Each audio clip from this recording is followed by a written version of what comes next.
Hello, I'm Jacob Hager with JCTV, here with Mr. Falkner, who is a photography, English, and journalism teacher here at Jesuit. So, Mr. Falkner, how did you teach journalism online last year? Yeah, good morning, Jacob. Thanks for having me.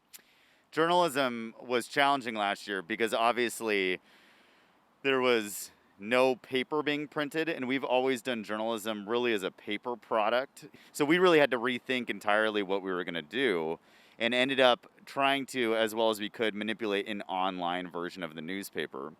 So we used a software from a company called Snow, SNO, and they provide you basically with the back structure of a website, and then you and your team work to just put one together, put a whole website together. So, going off of that, how did you manage to make the Jesuit Chronicle just such a professional-looking website?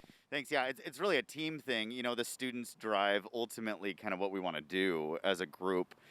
The students are really engaged in producing not only the content, but thinking about what will look best for our audience.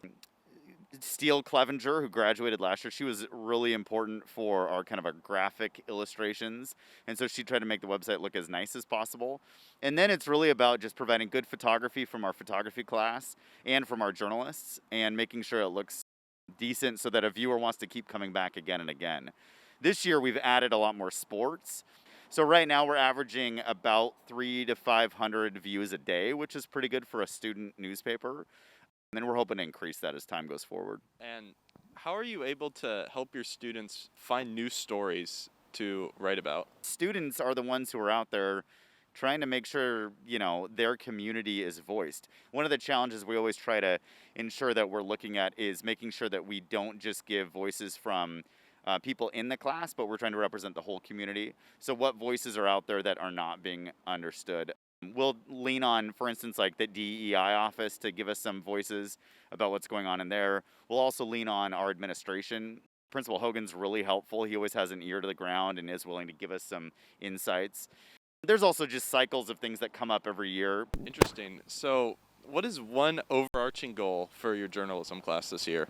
So they're learning all sorts of new skills. So it's just every day, get a little bit better, work on your writing and try to make it stronger, do better interviews every time, and work on your editing and make sure that's as good as it can be for right now. And then hopefully by, March, it's really good, and those students can take on even more responsibility. Thank you, Mr. Falkner, for joining me for this interview today. It was great to hear how journalism is student-run and how the students are able to come up with a wide range of topics. It was also very interesting to hear how journalism's newspaper transitioned from paper to a professional-looking website due to the pandemic. Overall, it was great to hear how journalism works and how it has evolved since the pandemic. Go check out the journalism class's work at jesuitnews.com. This was Jacob Hager with JCTV, signing out.